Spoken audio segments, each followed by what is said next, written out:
Olá, boa tarde. Estamos começando mais uma live aqui direto da Molton.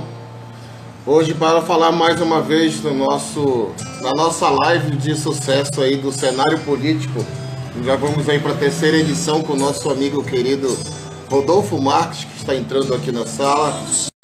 Cenário político, mais uma live hoje. Vamos falar sobre a crise política e essa crise da pandemia. Rodolfo Marques, seja bem-vindo, meu querido.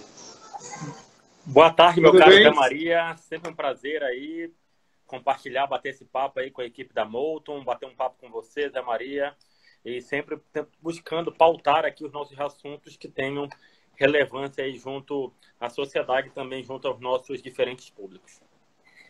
Pois é, né, Rodolfo? Acho que a gente está aí na terceira edição desse papo, que é super produtivo, atual e não vai se esgotar nunca, né, Rodolfo? Até porque acho que o processo político é isso, né? É um processo de constante debate, de constante construção. A gente que é militante aí em várias áreas, na área do jornalismo, na comunicação, na cultura, acho que a gente convive muito com formadores de opinião. E quando a gente se reúne aqui, nós dois, é sempre bacana porque a gente traz um balanço, né, desse cenário, e falar de política é uma coisa que a gente nunca vai esgotar. Conversava antes de ontem com o João Meirelles, Rodolfo. Eu queria começar lembrando um pouco que você participou também lá da live com o João, que é aí um militante, um ativista socioambiental, um querido amigo. E o João provocava muito essa questão da política, Rodolfo, já que nós estamos aí num ano de eleições, essa questão da participação da sociedade na indicação de seus representantes. A gente escuta muito hoje, quando vem à tona determinados fatos lamentáveis de políticos, essa coisa de que esse cara não me representa. Então, eu queria começar com você hoje, escutando a tua opinião sobre isso, porque, de fato, a gente ainda não percebe essa gestão mais democrática desde o início, né? Desde o pensar de quem serão esses nossos representantes às cadeiras políticas, quer seja na esfera federal, estadual ou municipal, né, Rodolfo? De fato, meu caro Zé Maria, aqui no Brasil nós vivemos a chamada democracia representativa, né? Então, isso desde que nós entramos aí no sistema republicano em 1889, nós temos essa característica aí de conceder a alguém o mandato, né? Então, em que elege, nós temos as nossas próprias regras. Eu já vou falar um pouco mais, mas é importante a gente saudar o nosso grande amigo, Zé Maria, o Vitor Fleury, que está nos acompanhando, Vitor grande Fleury, profissional, sempre né? presente Então, nas nossas lives aí. e prestigiando, né? Isso é importante, dedicando. Sempre tem um cara, Rodolfo. Sempre Sempre tem tem um um cara cara. de prestigiar. Geralmente esse cara é o Vitor Fleury. E a gente aqui pela beirada, eu e você, a gente tenta ser esse cara eventualmente. Mas o cara principal geralmente é o nosso Esse amigo cara é Vitor o Fleury. Vitor. É verdade. A Fabiana Lassance, né? Nossa queridíssima. O Ronaldo Pinheiro de Souza também acompanhando. A Andréia também, a Anjade. E aí, nesse sistema da democracia representativa, o que acontece? A gente elege nossos representantes, e aí, se a gente for considerar a Constituição de 88, nós temos eleições, a única que esteve fora desse processo foi em 89, né? Que ali, na época, o mandato presidencial ainda tinha 5 anos e foi a primeira eleição após a redemocratização. A partir daí, Zé Maria, a gente passa a ter eleições a cada 2 anos, ou no âmbito municipal ou no âmbito federal e estadual, e a gente vai intercalando para mandatos de 4 anos. A exceção é para o Senado, cujos mandatos são de 8 anos, né? Nós temos a figura também do suplente de senador, e desde o pleito de 98, chefes do Poder Executivo, ou seja, governadores e prefeitos podem concorrer à reeleição de forma consecutiva. E essa questão da representatividade é importante, meu caro Maria. Nós temos, por exemplo, 513 deputados federais. E o número de deputados federais por estado ele é definido pela população e também pelo número de eleitores. E muitas vezes determinadas pautas, determinadas agendas acabam não tendo representatividade. Por exemplo, um dos pontos que é absolutamente fundamental, a questão da participação feminina, né? Existe uma cota mínima de candidaturas femininas, só que essa cota mínima ela não garante uma cota também de eleição, uma cota de aprovação, uma cota de mulheres com representação no Congresso Nacional. Pautas, né? A pauta cultural, né? A pauta esportiva, lá atrás se falou na chamada bancada da bola, a pauta, digamos, pluripartidária, pluridisciplinar, que trate de vários assuntos, a pauta ambiental. Então, se a gente for observar, nós temos determinadas bancadas que acabam gerando uma crise de subrepresentatividade. E como a gente tem agora, em 2020, esse cenário das eleições municipais, que ainda temos algumas incertezas de como esse processo ele vai ocorrer, isso gera, de fato, uma série de interrogações. Mas o papo com o João Meirelles ele foi bastante elucidativo, exatamente para que a gente possa pensar nessa questão das pautas que não são contempladas pelos nossos representantes. Existe um autor dentro da ciência política, ele é ali do Reino Unido, né? Ele é escocês, o Edmund Burke, né? Ali no século XVIII, principalmente, século XIX, ele contribuiu muito com um conceito chamado mandato virtual. Você elege o seu representante e ele passa a ter a sua própria pauta, porque o mandato passa a ser dele. Só que ele representa aquela unidade federativa, ele representa aquele determinado grupo de eleitores. E quando a gente fala de poder executivo, por exemplo, né, um presidente, um governador, um prefeito, ele tem que governar para todo mundo.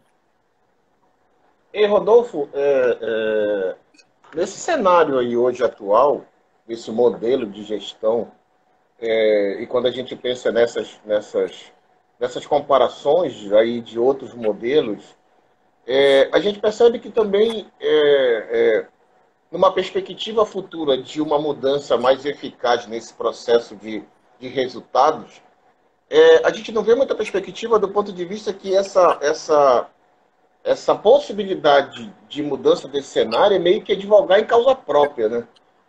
Porque qualquer tipo de projeto de lei vai ter que passar pela mesma representatividade dessas pessoas que hoje detêm todos esses direitos e tem na mão essa máquina administrativa. Então, é um processo meio difícil, porque a participação popular nesse momento ela é uma participação representativa, como você muito bem colocou, dessa democracia representativa instalada no país, mas que a partir do momento que essas pessoas que eram supostos representantes, eles passam a ocupar as suas cadeiras, eles passam a ter direito a esse sistema que acaba fazendo com que ele passe o mandato pensando no novo mandato. Acho que esse, hoje, é o grande mal desse processo político do nosso país.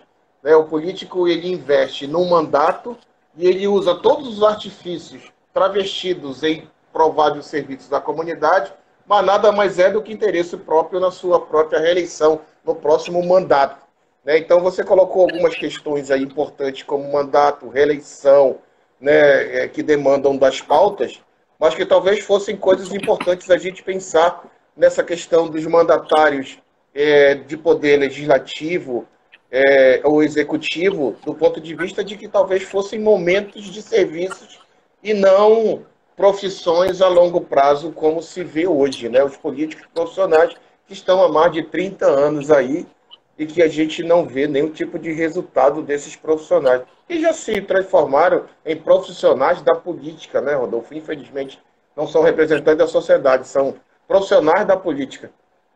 O próprio Weber, né, em suas obras, ele definia a questão dos políticos profissionais. Nós também temos na nossa literatura aqui brasileira, da ciência política brasileira, essa questão das gramáticas, né, ou seja, dos perfis de políticos. Aí nós temos a questão da hereditariedade, né, de famílias que ficam muito tempo no poder ou ocupando cargos públicos.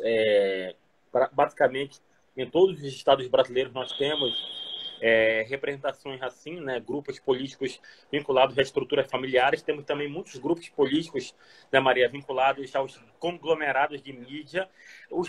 Alguns meios tradicionais, eles perderam importância, perderam repercussão nos últimos anos, em especial o jornal impresso, mas rádio, televisão e principalmente internet, eles acabam sendo importantes aspectos até para a consolidação de determinadas figuras. Vamos buscar, no momento histórico, 2 ou 3 pleitos atrás, né? O deputado federal mais votado no Brasil, o candidato mais votado foi o Tiririca, que é alguém da mídia, né? Ele não é ligado a nenhum conglomerado, mas ele foi alguém que evoluiu a partir da mídia. Aqui no estado do Pará nós já tivemos vários radialistas, apresentadores de televisão que ingressaram na carreira política, vários outros também. Naquela votação de 2016 do impeachment da presidente Dilma, né, a votação na Câmara, apareceram várias figuras que assim, a gente nem se lembrava que eram deputados. Por exemplo, o Sérgio Reis, né, um grande cantor sertanejo, aí ele ocupava né, um cargo de deputado federal, e ele apareceu ali. O Frank Aguiar também, o cãozinho dos teclados, né, e vários outros integrantes, inclusive da classe artística. Mas, como você bem falou, muitas vezes, quando você tem esse mandato delegado, ele não defende, a maior parte dos parlamentares não defende uma pauta para a qual ele foi eleito. Ele defende a sua própria pauta, ele defende a sua própria plataforma. Eu me lembro, muito tempo atrás, de um cara que é conhecido, nós gostamos muito de futebol, um cara chamado Eurico Miranda, que foi presidente do Vasco da Gama, foi dirigente da CBF, e ele tem bastante representatividade em relação, tinha bastante representatividade em relação à questão do futebol. Ele dizia o seguinte: eu sou deputado da bancada da bola e sou deputado do Vasco da Gama, então eu vim aqui para defender os interesses do Vasco da Gama.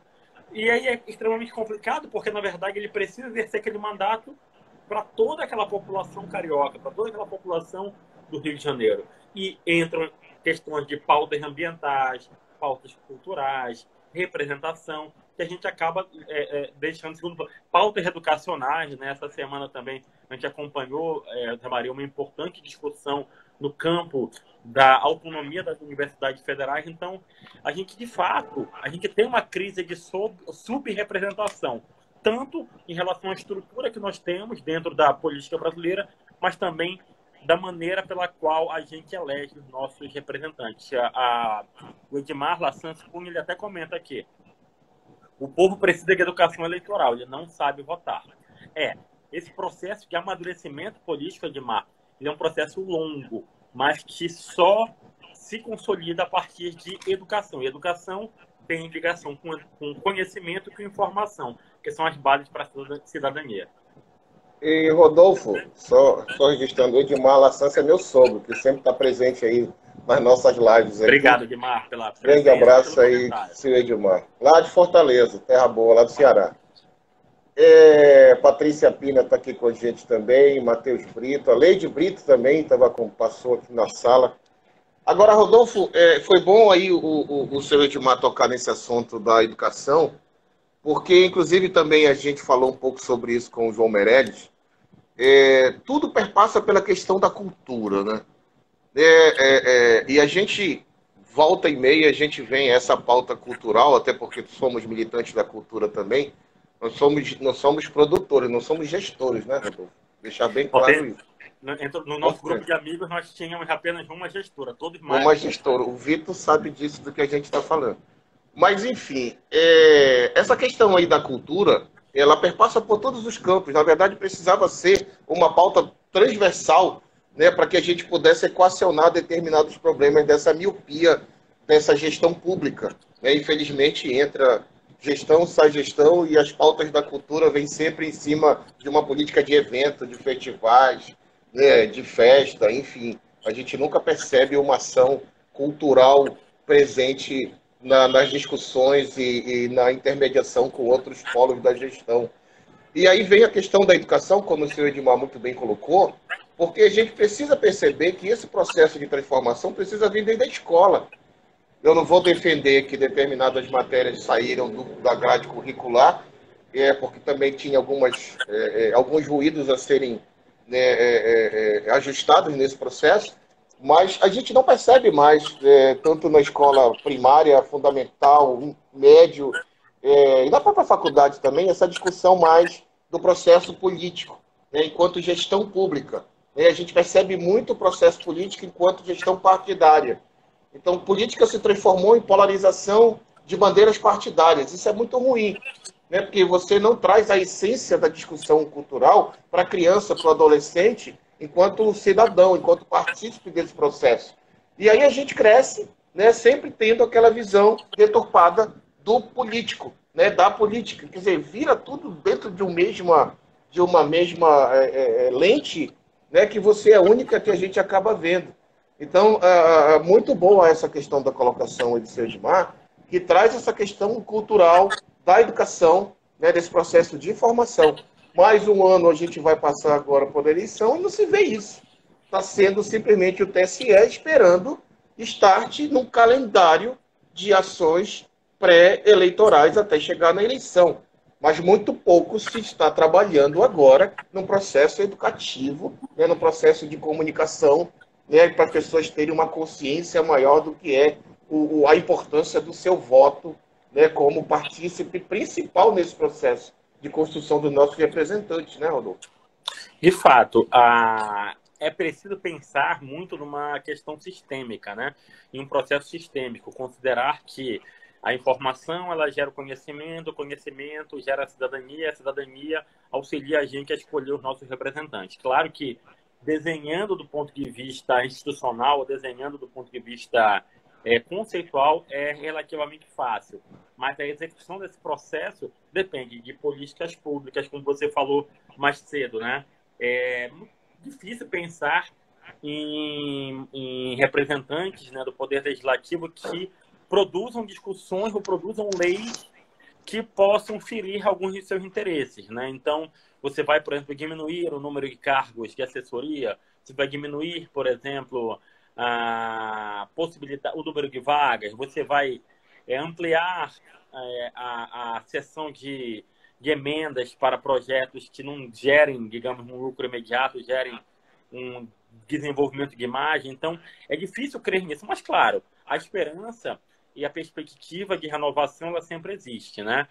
Os processos políticos, eles não podem atender a demandas pessoais, eles não podem atender simplesmente a projetos de pessoas que querem efetivamente só aproveitar aquela estrutura para evoluírem, seja financeiramente, seja estruturalmente, seja em termos de repercussão. É preciso ter um cuidado maior, é preciso ter uma atenção maior. A gente está vendo agora aí, né, uma grande crise, né, alguns gestores se destacando, a maioria naufragando, né, no contexto do tratamento, da expansão, do controle da expansão da pandemia, e ao mesmo tempo a gente vê, em paralelo a isso, denúncias de irregularidade, a gente vê aí também processos altamente questionáveis, e a gente vê a população morrendo. A população, por exemplo, a gente falou lá na nossa primeira live, a produção cultural com muitas dificuldades, né? Então, nem todo mundo tem a oportunidade de fazer uma live, né? De ter uma estrutura boa de internet, de ter um cenário bom,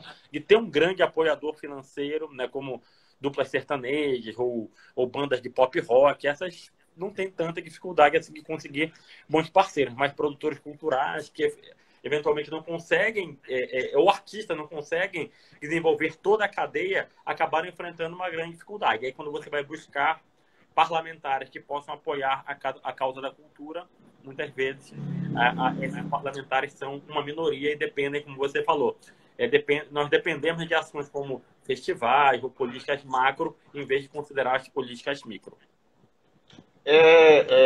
E Rodolfo, essa questão aí do que as pessoas podem, ou que as pessoas têm à sua disposição para agir, já que você traçou um cenário cultural, né, a gente tem percebido que ainda esse processo eleitoral de votação obrigatória, que também é uma outra discussão que precisa ser revista futuramente, essa obrigatoriedade do voto, parece que é para manter esse sistema, né? Pois as pessoas, como se sentem obrigadas, elas se sentem obrigadas a votar em quem elas acham que tem que votar, e isso fica muito vulnerável do ponto de vista dos oportunistas, né, que tem um poder de persuasão maior, tem, né, recursos maiores, vão ter sempre mais vantagens do ponto de vista de atingir as pessoas que não têm o senso crítico ou uma formação, né, para dizer, não, eu não confio, não voto, ou voto em alguém que de fato me representa.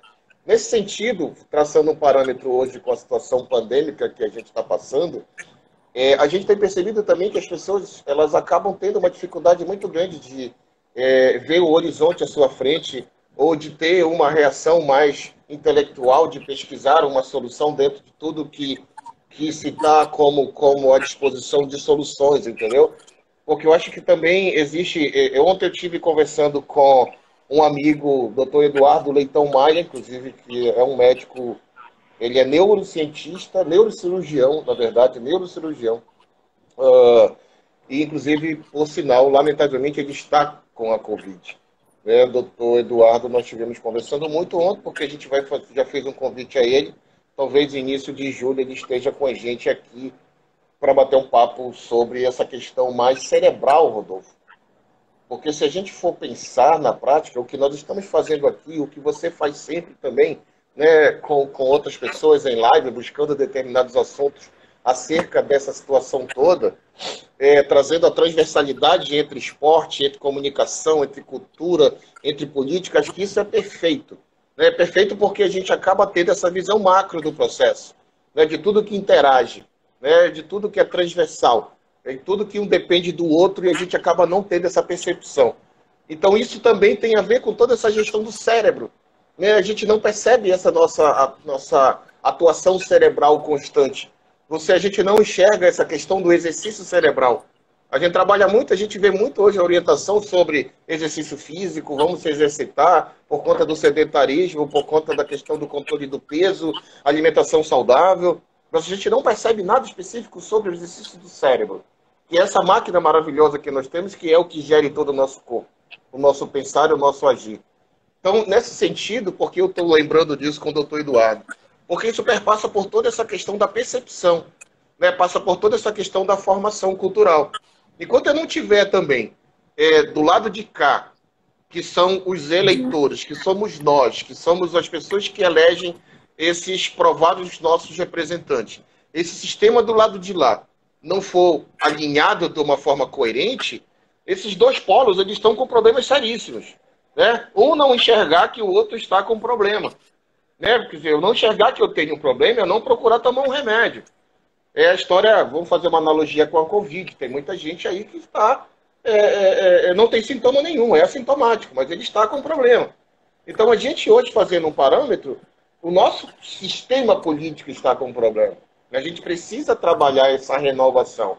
Infelizmente, no momento agora, a renovação é de pessoas.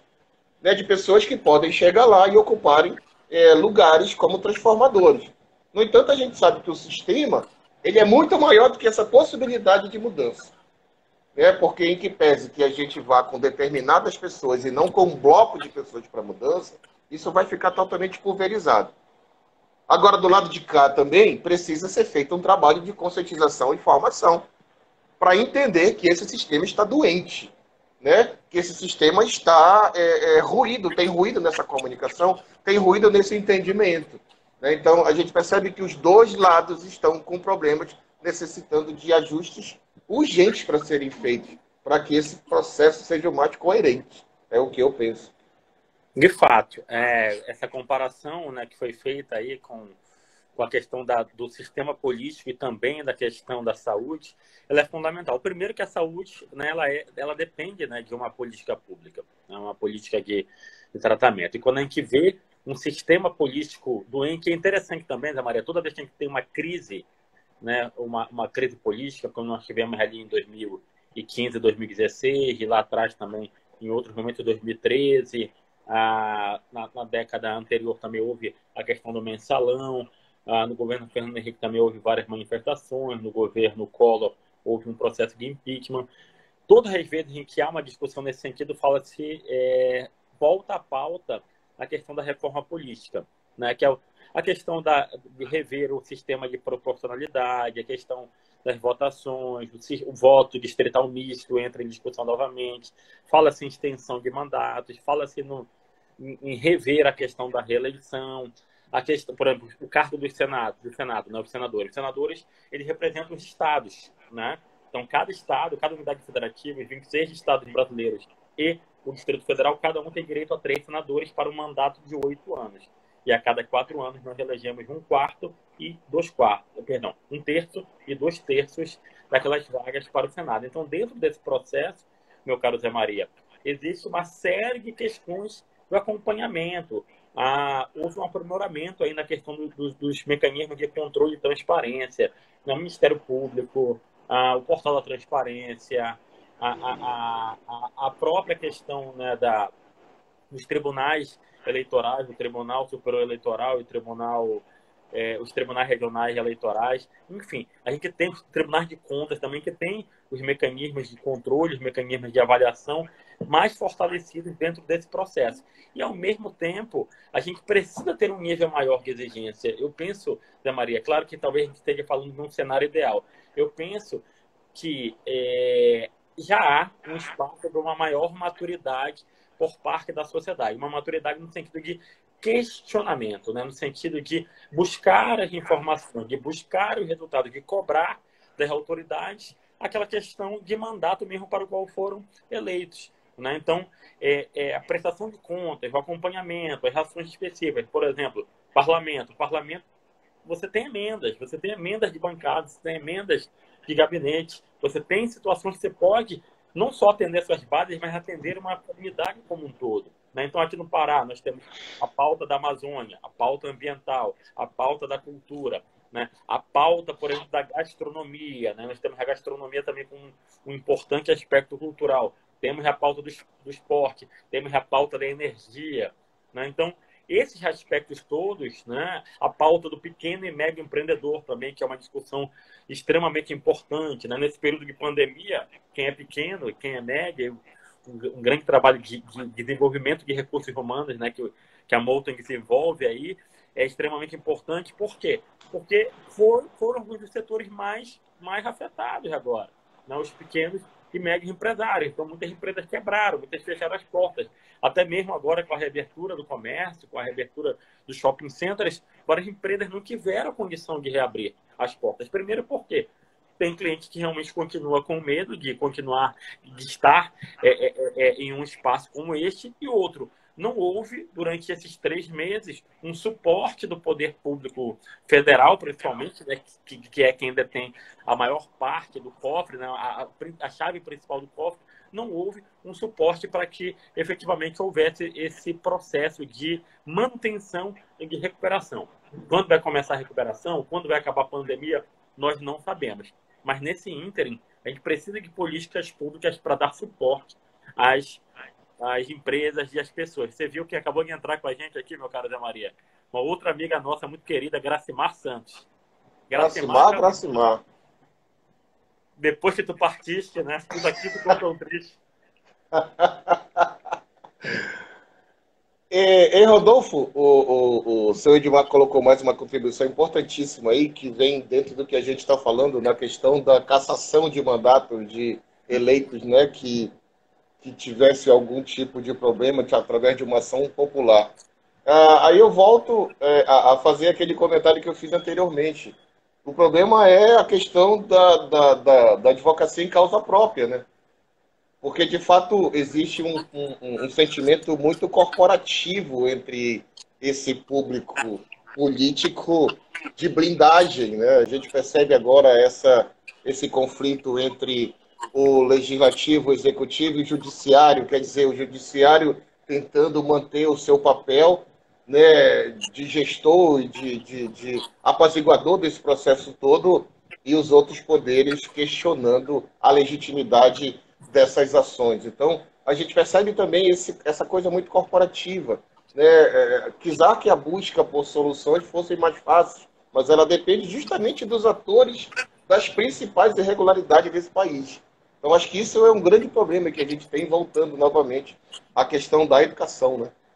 Exato. Nós temos dentro da República Brasileira, como na maior parte das repúblicas com democracia representativa, ou a busca da democracia do tipo liberal, que nós temos. Nós temos os sistemas de freios e contrapesos, ou seja, a necessidade dos poderes eles funcionarem, mas também de se fiscalizarem entre si. O povo ele pode se manifestar através de ações populares, existe o Ministério Público também como um canal importante para que você possa buscar aquelas pessoas que têm dificuldade financeira, mas precisam de algum tipo de suporte, o direito de defesa. Você tem a Defensoria Pública, então você tem uma série de questões, mas que falta boa parte da população se apropriar disso, ou seja, ter conhecimento desse tipo de questão, ter conhecimento desse tipo de procedimento e, ao mesmo tempo, enfrentar, né, quando há algum tipo de prejuízo. Hoje, como a gente está vivendo um contexto de pandemia, essas organizações ou essas mobilizações elas acontecem principalmente através das mídias e das redes sociais, até porque continua não sendo indicado a permissão de aglomerações, mas há pessoas que têm aglomerado, têm feito movimentos a favor de A, a favor de B, contra A, contra B. O direito de manifestação é legítimo, mas a gente está agora numa situação de excepcionalidade. Agora, quando efetivamente, aqui no Brasil, a gente não tem, por exemplo, o recall. O que é o recall? É aquele mecanismo que a gente tem em determinados espaços políticos, como nos Estados Unidos, para você reavaliar o mandato daquele governante, um governador, um prefeito, né? E para ver se ele tem direito, ou se ele tem legitimidade para continuar exercendo aquele mandato, se ele continua reunindo as condições políticas para que ele permaneça no mandato e permaneça realizando aquilo que ele efetivamente se propõe. Por exemplo, há processos em que candidatos eles registram suas promessas em cartório, registram publicamente, e é uma forma também de a gente cobrar, né? Existe um conceito importante aqui na área da ciência política, que é o accountability, né? Que é o processo de prestação de contas. Esse accountability ele se dá em duas dimensões, na dimensão horizontal e na dimensão vertical. Na dimensão horizontal é quando você tem um controle pelas próprias instituições, né? Então, o Poder Executivo ele é fiscalizado pelo Executivo, pelo Judiciário, pelos Tribunais de Contas, pelo Ministério Público, e você tem um vertical, né? Então, você tem a população, através das eleições, questionando aquele governante ou aquele mandatário que não cumpriu aquelas promessas. Ele não foi suficientemente bom no sentido do atendimento das demandas da população. E Rodolfo, eu queria voltar um pouco aí a essa questão da educação. Eu peguei aqui uma matéria que eu sempre uso como referência, que é do Ken Robson, que é um dos maiores especialistas mundiais em educação e inovação. E aí o Ken Robson fala muito sobre essa questão da capacidade de inovação dos futuros adultos, né, que é a questão da sistematização. Aí vem a questão da destruição pelo sistema educacional e elenca entre as causas dessa destruição a insistência em focar apenas matemática e ciências e deixar humanidades em segundo plano.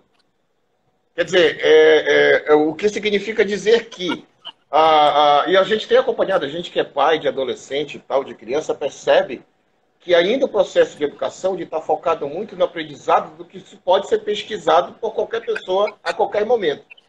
A gente não explora hoje a capacidade criativa das pessoas.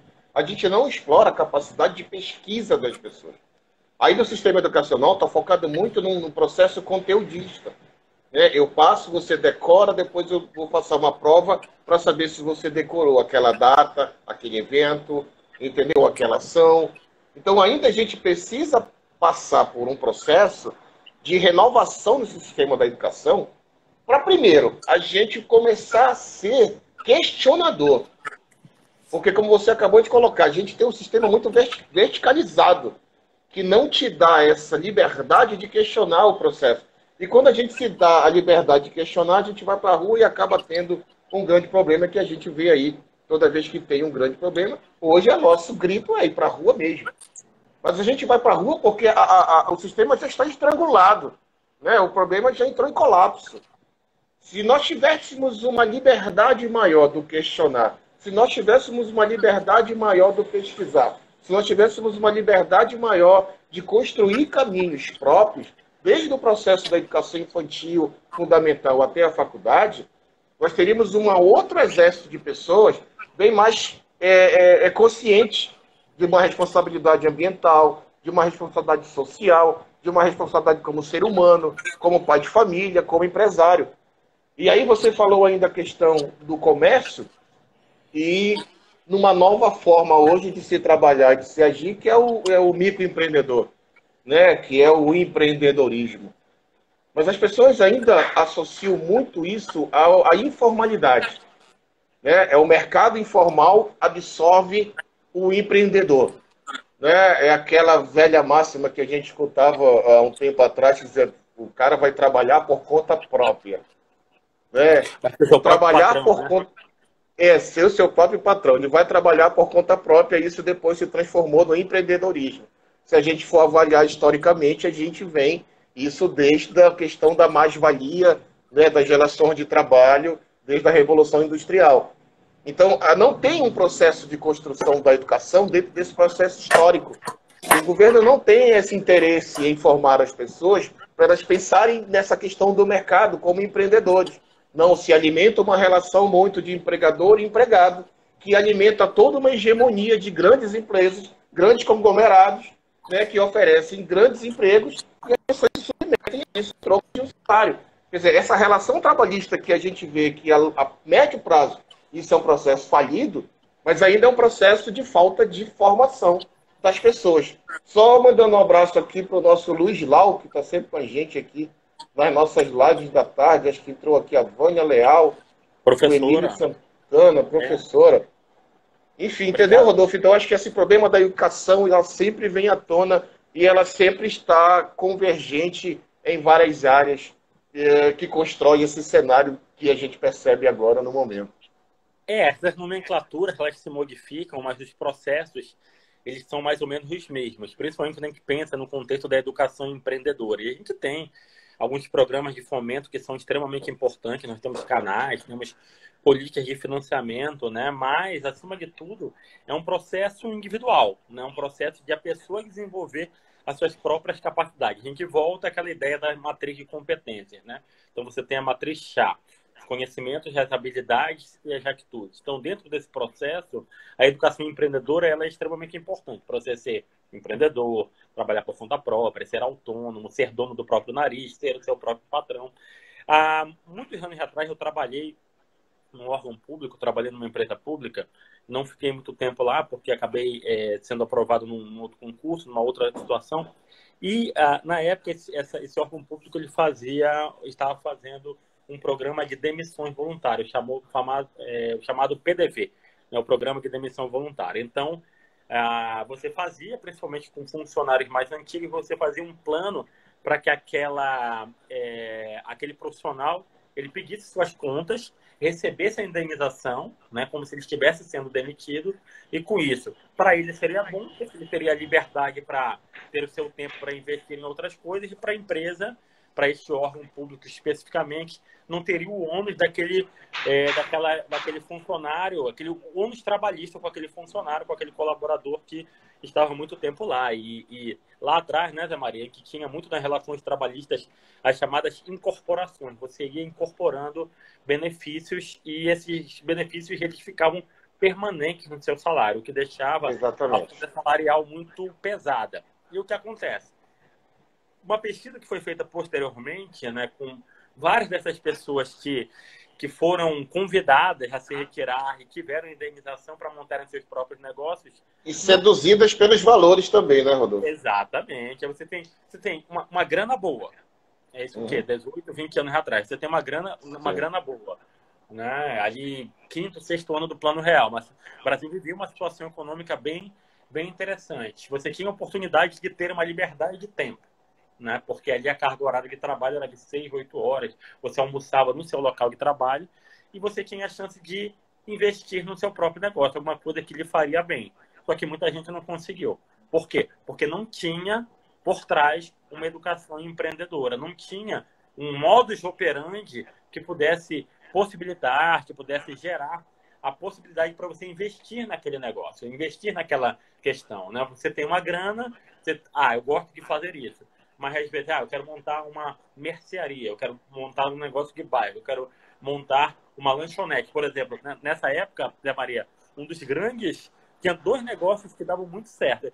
Inclusive, a gente pode depois fazer uma live, Zé Maria, sobre Eu já até velhos e imagino novos. o que você vai falar. Pois é, velhos e novos negócios. Pode ser um negócio bem interessante. né? Eu me lembro que foi mais ou menos na época que eu conheci você, nós nos vimos lá no curso, e você trabalhava na época no ramo da telecom, das telecomunicações, né? Nas empresas de telefonia móvel, que na época ainda era uma grande novidade, né? Então, Sim, naquela sim. época do celular pré-pago, né? Nem se falava em smartphone ainda. E aí o que acontece? Nós tínhamos as lan houses como uma grande Surgiram oportunidade, por lá, foi. exatamente, cybercafé e tal, você montava 5, 6 computadores, acesso à internet, impressão, papelaria, e você tinha os videocases, né? Os karaokês com vídeo lá que as pessoas cantavam aquelas músicas. Só que isso gerou, aqui no mercado paraense, gerou acabou havendo muita demanda, mas muita oferta também. Então, nem todo mundo conseguiu ter sucesso financeiro com isso, porque depende de localização, depende de preço, mas depende muito também da educação empreendedora. A gente fala muito, né, no chamado nicho, né, que é você perceber uma parcela de mercado que ainda não foi devidamente explorada e você criar um segmento ou aproveitar aquele segmento, né? Então, hoje, por exemplo, agora nessa crise que a gente está vivendo, muitos restaurantes migraram para o delivery, né? Muitos restaurantes migraram para essa modalidade de entrega em domicílio. Alguns fecharam as portas e reabriram agora. As instituições educacionais tornaram a educação híbrida, né? Então, a educação EAD, à distância, com conteúdos gravados e também as aulas online. Mas eu penso assim, Ana Maria, que a grande questão é o desenvolvimento da educação empreendedora. Nós não temos, claro, você vai ter exceções, você vai ter escolas, o Sistema S, uma série de O possibilidades. Sebrae. O Sebrae, que é um importantíssimo espaço, mas só que a gente não tem na nossa cultura educacional esse processo que lá os americanos chamam de self-made man, né? O homem que é feito por si próprio, o homem que consegue vencer na vida, claro, com o apoio de uma mega estrutura, mas também porque ele tem esta visão empreendedora. E Rodolfo, eu lembrei enquanto você falava aí dos frutos dos primeiros PDVs de alguns órgãos públicos aqui. Eu lembrei de um terceiro exemplo também, que nessa época foi muito visto pela cidade, foi a maior venda daqueles carros Taunas e a transformação em vendas de hot dog. A Isso, Doca, inclusive, ficou lotada com isso. A isso. cada 5 metros tinha uma Tauna estacionada lá com venda de hot dog, porque foi o mercado mais rápido que as pessoas pensaram em investir o seu dinheiro oriundo dos PDVs, até porque, como você falou, ninguém sabia o que fazer com o dinheiro na conta e com alguma coisa para investir, que não se tinha essa visão. E a mesma coisa agora, Rodolfo, a gente percebe, não houve um PDV, mas houve os filhos da pandemia, né? Grande parte da população é consequência agora de um colapso do mercado em que grande parte das pessoas perderam seus empregos, de empresas que fecharam suas portas e pessoas que estavam há 20, 30 anos numa empresa, quer dizer, dedicaram sua vida a determinadas atividades doadas a determinadas empresas, e quando esse processo tem uma ruptura, você se vê querendo fazer o quê? Você abre a porta da gaiola e o passarinho não sabe voar, né? Porque você não tinha essa liberdade de buscar no mercado algo que lhe desse algum tipo de sustentabilidade, uma autossustentação financeira ou alguma profissão paralela. Então a gente também percebe novamente, acho que você lembrou muito bem a questão dos PDVs, de alguns órgãos públicos, porque agora também a gente percebe muita gente órfã total no mercado, órfã total dentro de casa em isolamento, sem saber como reagir, né? Sem ter uma solução. Então a gente aqui, como você lembrou, nós somos uma empresa de recursos humanos que a gente se depara muito com isso, né? A gente tem desenvolvido campanhas voluntárias, a gente tem desenvolvido ações ativas de procurar pessoas que a gente sabe que podem estar passando por um momento difícil, assim como nós, porque todo mundo também está passando por um momento difícil, mas acho que em todo momento de crise tem que ser um momento de união. Em todo momento de crise tem que ser um momento de juntar as mãos, juntar forças e buscar uma solução conjunta, né? Porque a gente percebe que as pessoas têm essa solução, as pessoas têm esse poder de reação, mas por essa atividade cerebral não ser buscada, ou por essa questão de que não era uma cultura antes, era uma cultura mais de empregador e empregado, por conta de um salário, você acaba não tendo essa coisa mais do mercado, né? Você não se transforma num profissional. Então, acho que o trabalho anterior seria: eu sou funcionário de alguma empresa, eu sou partícipe desse processo, eu sou um prestador de serviço a essa empresa, eu sou um trabalhador dessa empresa, eu posso contribuir com isso, eu posso me apropriar disso. Não, há uma relação muito de imediatismo, né? Eu sou funcionário, trabalho tantas horas a troco de X salário. Né? Então, essa é a relação também que precisa muito ser pensada. E agora a gente teve um exemplo muito grande em que todo mundo, aí, a grande parte, né, do Brasil, ficou numa situação difícil, sem ter emprego, sem ter receita, sem ter como pagar as suas contas. Né? Talvez esse processo de mudança agora, todo mundo precisa pensar nisso. Vamos agora retomar o aquecimento do mercado, mas a gente precisa tomar. E como você citou também, você abre uma lan house, você abre. Tem várias coisas, hamburgueria o tempo todo abrindo e fechando, É. como se troca camisa, entendeu? Uma cada esquina, sem pensar na perspectiva desse negócio. Então você abre o negócio, percebe que não dá certo. E você também já muda, né? Ou transforma aquilo em virtual, como a gente também já passou por essa situação. Entendeu? Acho que a gente precisa se antecipar a uma questão do teu negócio. Se ele vai ser viável, no primeiro ano você já percebe, ou no segundo ano você já percebe e toma uma decisão. De fato, você tem, né? Você citou a questão da hamburgueria, as barbearias, e hoje, por exemplo, esses espaços com grande dificuldade, não estão hamburguerias que se transformaram em canais virtuais para entregar em domicílio. A barbearia, por exemplo, algumas delas se adaptaram de uma maneira bem interessante, né? Algumas ficaram com atendimento em domicílio, mas só que isso acabou sendo restringido também, né? Algumas lá no início da pandemia, perdão, elas fizeram um atendimento por hora marcada, né, com um espaço de tempo e com distanciamento físico, também isso ocorreu. E outras simplesmente fecharam as portas, né? Então, por exemplo, nós tivemos aqui no mercado paraense concessionária de veículos fechando as portas, porque os carros, embora elas sempre sejam um mercado aquecido, não é um setor essencial, né? As pessoas não estão trocando de carro agora, não é. As pessoas precisam ter dinheiro para pagar as contas e para comer. Né? Então, o vestuário é a mesma coisa. O vestuário ele é uma coisa importante, é um traço cultural, é um traço, muitas vezes, de status, né? O tipo de roupa que você usa, né? Assim como o carro também é, né? Ele é um traço de status, tipo de carro, o modelo do carro que você tem, o ano do carro, né? O tipo de som que você tem, onde você pode exibir. As pessoas falavam assim, não, eu vou comprar um carro para quê? Eu vou mostrar para quem? Que as pessoas não estão na rua. Né? Existe esse aspecto. E nós tivemos até o caso aqui, Zé Maria, um dos setores, né? Ontem eu fiz uma live com a reitora da UNAM, a professora Betânia Fidalgo, e há 3 ou 4 semanas eu fiz uma live com uma amiga minha que é empreendedora da área do turismo. Educação e turismo foram 2 dos setores também muito afetados com a pandemia. Né? A educação, ela, na verdade, ela está passando por um grande processo de mudança, algo que ocorreria daqui a 3 ou 5 anos, mas foi tudo precipitado para agora, para esse período pandêmico. E o turismo, nós tivemos hotéis fechando as portas, companhias aéreas negociando de qualquer jeito, né, os cancelamentos, dando todas as possibilidades para que você possa remarcar os seus voos.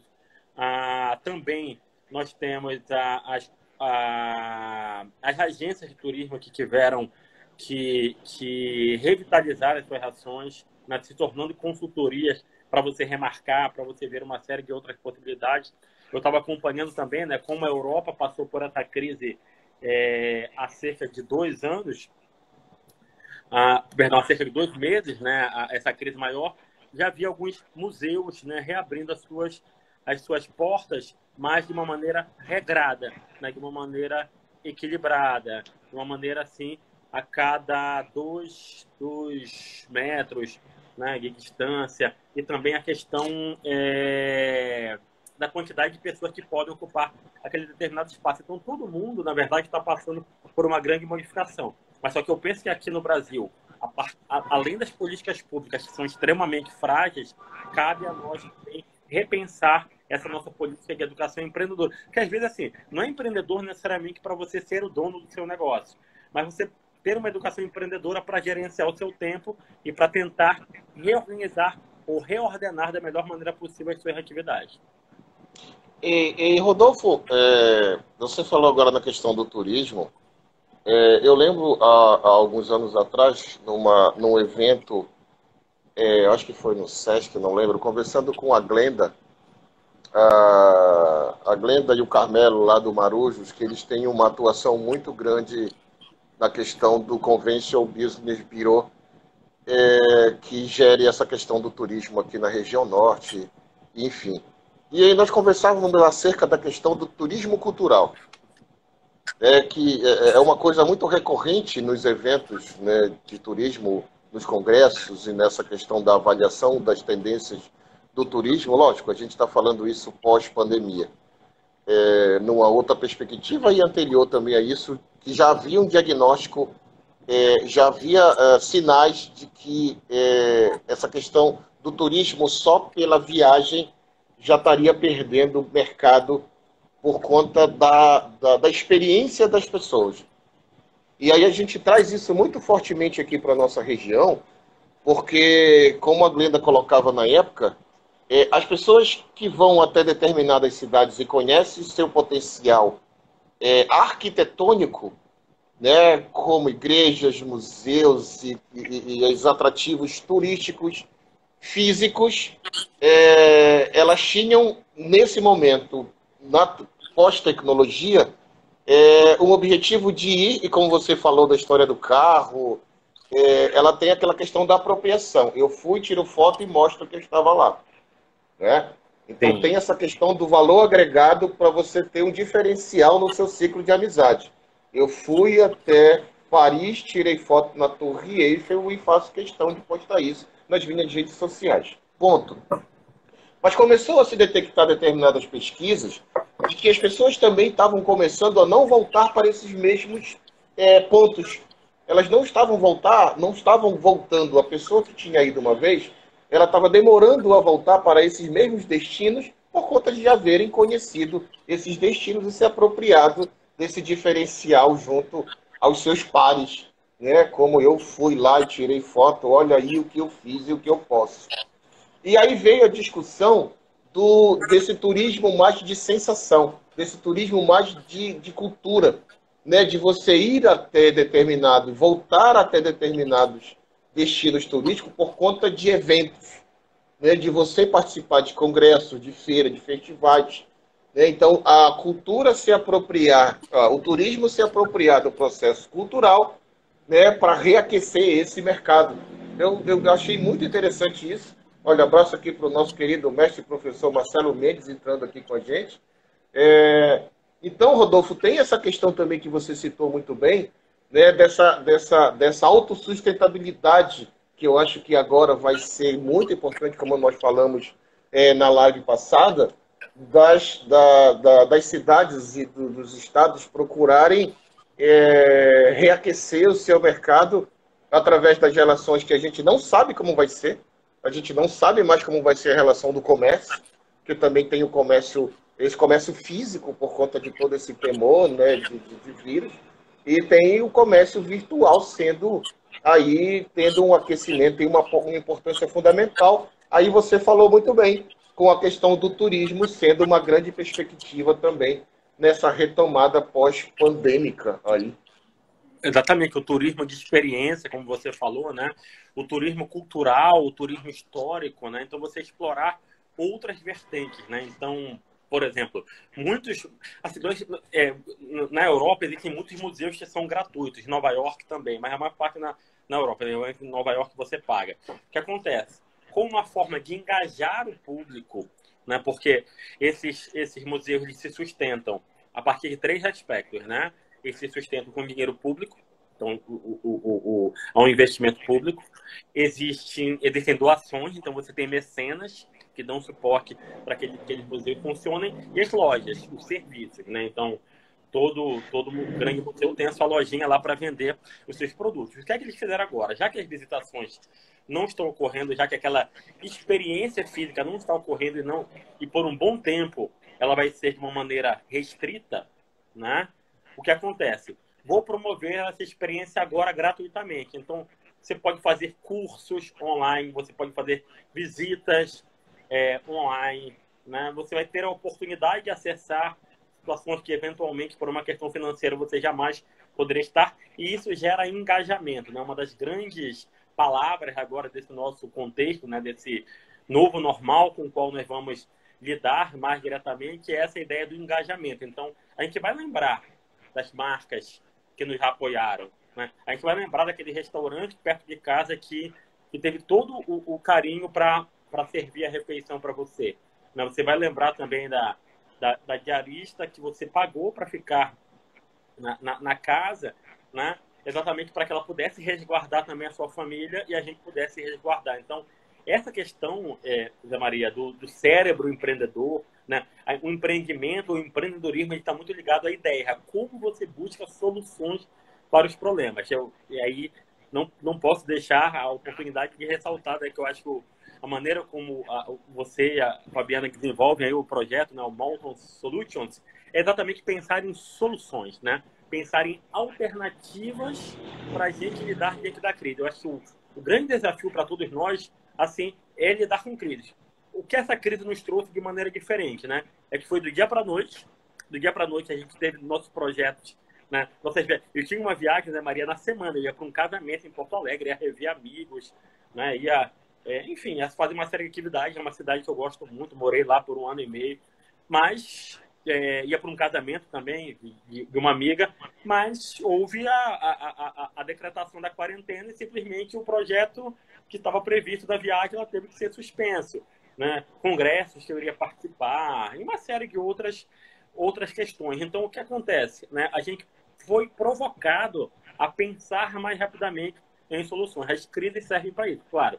Essa crise, especialmente, foi uma crise que gerou e está gerando muita dor, né? Então, pessoas amigas, familiares que desencarnaram, né? Que deixaram aqui o plano material. A gente fica com essa questão do medo também de circular, esse medo de ter uma proximidade. A gente tem tanta gente que a gente quer ver, mas a gente não consegue viabilizar isso, mas de certa forma acabou sendo uma oportunidade para quem teve essa possibilidade de ficar em casa, para quem teve a possibilidade de criar os seus projetos no campo virtual, mas também pensar fora da caixa, né? Que é uma expressão que nós que somos aí do ramo da comunicação, da produção de uma maneira geral, sempre lembrando que nós somos produtores, né? Vocês são produtores e não gestores, né? Mas nós sempre fomos convidados a pensar fora da caixa de uma maneira diferente a qual nós estamos acostumados. E Rodolfo, a gente está se encaminhando aí para o final de mais esse bate-papo.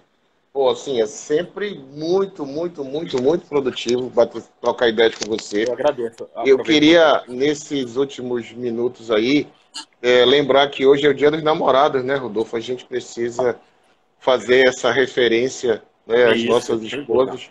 Né, Fabiana Lassan está sempre comigo aqui, como você citou, né, parceira, amiga, sócia, namorada, esposa, a gente sempre está dividindo o tempo todo, né, deitado pensando em que solução a gente vai estar. Mas é como você citou, é buscar soluções mesmo, Rodolfo. Você lembrou da questão do salão de beleza, né, as pessoas buscam curso personalizante para se cortar cabelo. Mas a gente precisa saber se aquilo atende à necessidade dela de fato, né? Aí é uma outra forma de pensar. E eu queria, além de parabenizar minha esposa pelo Dia dos Namorados também, que está aqui do lado, fazer um convite, falando em turismo também, que amanhã a gente vai estar aqui com o meu xará espanhol, chamado José Maria Duran, que é um professor... José Maria Duran, né? José Maria Duran, exatamente. É um parceirão, né? Ele desenvolveu um projeto aqui em Belém, pela Embaixada da Espanha, durante um período, fizemos uma parceria muito boa lá na época do Sesc, né? Esse foi 2014 ou 2016, e o Zé Maria amanhã vai estar com a gente batendo papo sobre esse reflexo da pandemia no sistema da educação, lá na Espanha também, vai ser muito bom para a gente. Às 16 horas da manhã, José Maria Duran vai estar aqui conosco. Está feito o convite. Vou me programar para acompanhar, com certeza vai ser interessante. Também tem um vínculo com a Espanha, né, na época do meu doutorado de sanduíche, e vai ser interessante acompanhar esse papo. A Espanha é um país impactante, né? E Madrid, por exemplo, é uma cidade também espetacular, de fato. Pronto. Estamos chegando ao finalzinho aí, Rodolfo. Beleza, obrigado. Até a próxima. Até a próxima. Vamos marcar o episódio 4 e daqui a pouco... Ainda tem muito assunto aí para a gente discutir. vou estar com o professor Marcelo Mendes. Tchau, tchau. Daqui a pouquinho. Um abraço. Obrigado. Vamos lá acompanhar, com certeza. Tchau, tchau. Valeu, meu irmão.